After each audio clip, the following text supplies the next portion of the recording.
Hey, so I just got done filming My Son Is Also a Star video, and your son is also a star, by the way. But I think I just want to get this over with because this needs to be said. That book was awful. So during the same crazy weekend where I had to work 14 hours on Friday, 18 hours on Saturday, I finished The Sun Is Also Not a Star on that Friday, so I picked up on the Sunday this thing. I specifically picked this book up for something I wouldn't do like a review on, just something to chill out on, because I knew I was going to rant about The Sun Is Also a Star. However, I take it upon myself to warn you, as is my duty to the internet, to the YouTubes, to the readers, to the trees. Okay, first things first, the cover. I am a sucker for covers that have eyes on it. I love eyes. Eyes are the windows to the soul. I love when I make a friend, and with such good friends, that I can just like stare into their eyes for a really long time and they're not bothered. That's how much I love eyes. Everyone has pretty eyes. You have pretty eyes. Are they green? And then I noticed the author, Cornelia Funk. Funky. And my brain was like, oh, that's the lady who wrote that book I had to buy twice because my mom threw out my first copy without even asking 13-year-old Casey. Dragon Riders. Dragon Rider? Laurel? So the description was very vague, and that did its job. It enticed me with vagueness. I'll read it to you. It's very quick. Through a mirror is a dangerous world. For years, Jacob Reckless has enjoyed its secrets and treasures. Not anymore. His younger brother has followed him. Now dark magic will turn the boy to beast, break the heart of the girl he loves, and cause chaos to rule forever, unless Jacob can find a way to save them. You thought you knew about fairy tales? Think again. Alright, prove me wrong.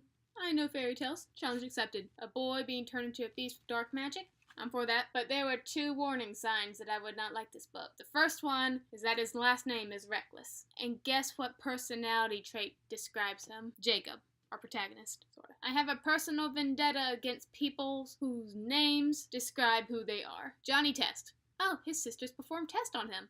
Hate it. Scarlet. Her hair is scarlet. Hate it. Jacob Reckless. You think you're cool? Someone who earns the name, like Aragon Shadeslayer, that's fine. But then, okay, credit where credit's due. There's like some awesome illustrations in this book. Look at that thorn castle. And there's a lot of like pencil sketches in the book. See, that's cool. I love pencil drawings. And like each chapter has this mirror hanging above it, because mirrors are important. And each mirror has like a separate drawing. However, another warning sign that this book would be bad is that we get a special note from the publisher right here telling us that this book is great. You will like this book. I read this book. This book is good. You will enjoy this book. If you're going out of my way to especially remind me that this book is good, I think you're doubting yourself. I just found a split end. Hold on, I'm distracted. Okay, so the prologue starts out basic enough. 12-year-old Jacob goes into his dad's studies. He sees this mirror. He rubs the mirror. Then all of a sudden, he's in this strange tower, and this strange thing called a stilt attacks him. Then with blood dripping down his arm, he touches the mirror again, and he's back in the real world, the study. Okay? Got that? But then chapter 1 is when everything goes all kooky. So kooky, I thought I had picked up the 5th book in a series instead of the first one. Okay, so I wrote a note on my first reactions to it. I'm pretty famous for making bad similes and metaphors. Like, the one that stings the most is when this guy was like, oh, I hate clicks.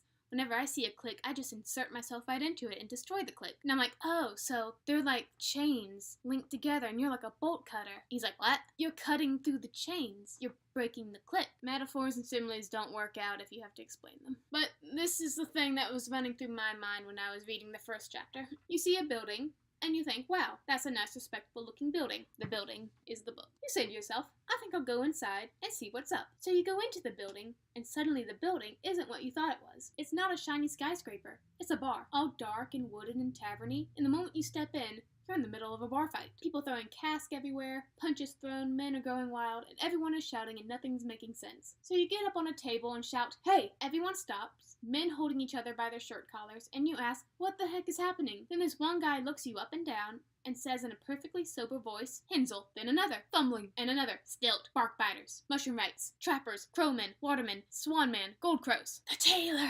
And it goes on until everyone is fighting each other again, and someone kicks the table out from under you, and before you know it, it sweeps you to the front of the bar and you're having a drink too. That's what this book is like. The world building in this place is awful. Like, you get to the mirror world through a mirror. Why?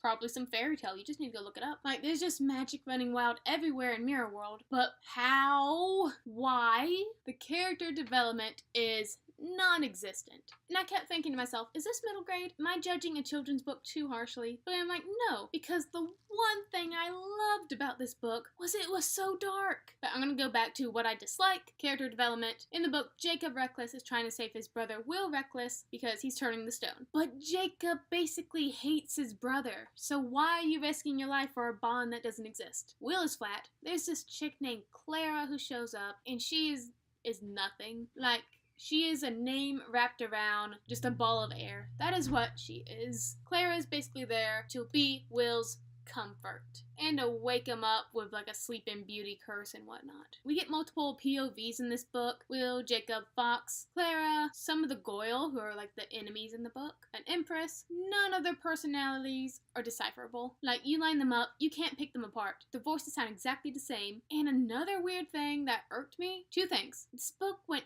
crazy with exclamation points, like when people were whispering. Like this fairy, she was leaning over to Jacob and she brushed his hair aside and she whispered, "Kiss me!" You don't need an exclamation mark there, honey. Also, a lot of things were just not written clearly. There were times I had to go back a whole page just to make sure I was in the right head, and things happened totally vaguely. Like, again, you have to reread just to make sure, did I read that right? Did he go through the mirror, or did he stay in the mirror world? Wait, who got shot? There are times when I was so lost, I had no idea what was happening until someone said something that brought things back into context. Okay, the villains in the story, the cool thing about them is they're Goyles, basically gargoyles. They're made of stone. They got these claws, and if they scratch you, you turn into one of them. You turn into stone, just like what's happening to Will. Awesome. But as villains, but the motivation on why we're fighting them, probably a racism metaphor. Oh, they have stone skin. Oh, well, you have soft skin. You dough skin. Ooh. Oh, like, can't we just get along? Come on, people. The motivation to invade, pretty basic. You attacked me, I attacked you. Why? Oh, because you look different. Okay. I'm going down my little list over here. Another thing I hated, the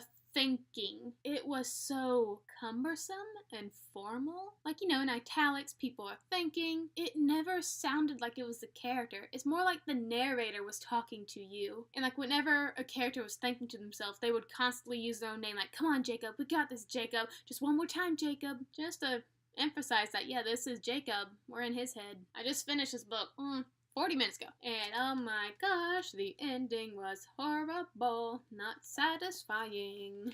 There's apparently a sequel, but I'm not going to read it. Series D and F. But I am going to get into the things I really did like about this book. So in this world, mirror world, fairy tales exist, but they're not really talked about broadly. Like, they're not legends or anything, but you know they're there, and the world knows that they're there, and they expect you to know that they're there too and why they're there. And every single fairy tale you can think of is like twisted so darkly here. Like in one chapter, they come upon this castle, and the castle's enveloped in thorns. Sleeping Beauty. All these roses and thorns, they are wicked sharp. Jacob, our protagonist, he's like, oh yeah, this is where Sleeping Beauty must have had her bed at. Then he explains whoever sleeps in the bed will be awakened by their true love if the lovers can get through the wall of thorns, and he points over to all the skeletons and corpses just hanging off of the thorns, quote, stuck there like a bird on a skewer. Yeah, there's just all these corpses just casually hanging around them, which is why I don't think this is a children's book. They also like go sit down by Sleeping Beauty, who is dead. Her corpse is just left there because no one woke her up, and Will and Jacob are just talking to each other over this dead woman. Don't give a care in the world about it. And I thought it was hilarious. I think I met the creepiest monster in this book, the tailor. Wears a suit of human skin, looks around in the woods. One hand has like really sharp meat cutting blades, the other has like sewing needles so he can peel your skin off with this hand and sew it up into some neat underwear in this one. And his hands make a little snip snap sound like scissors.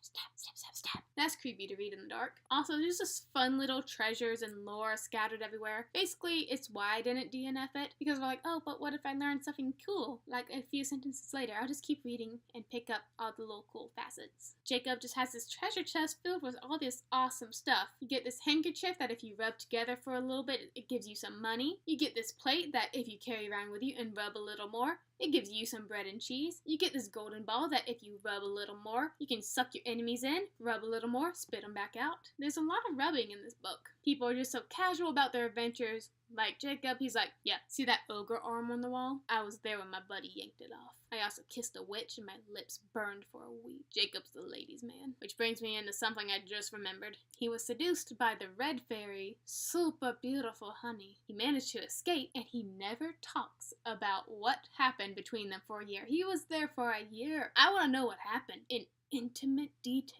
And you told me nothing. You get attacked by blood-hungry unicorns, then show back up after a year, and you tell me nothing about what happened. There's cannibals all throughout this book. I like that, but it wasn't enough. I give this a 2. 2! I don't know if I'd say don't read it or do read it. I'm just like, it exists. Cool cover. But yeah, I'm gonna give this away. Thank you for listening. I am Casey. Behind me is an empty bookcase. Still got my Pokemon cards. I challenge you. Call me up if you want me to destroy you with my 3 Detective Pikachus and a Bulbasaur. I'll talk to you guys later. Bye!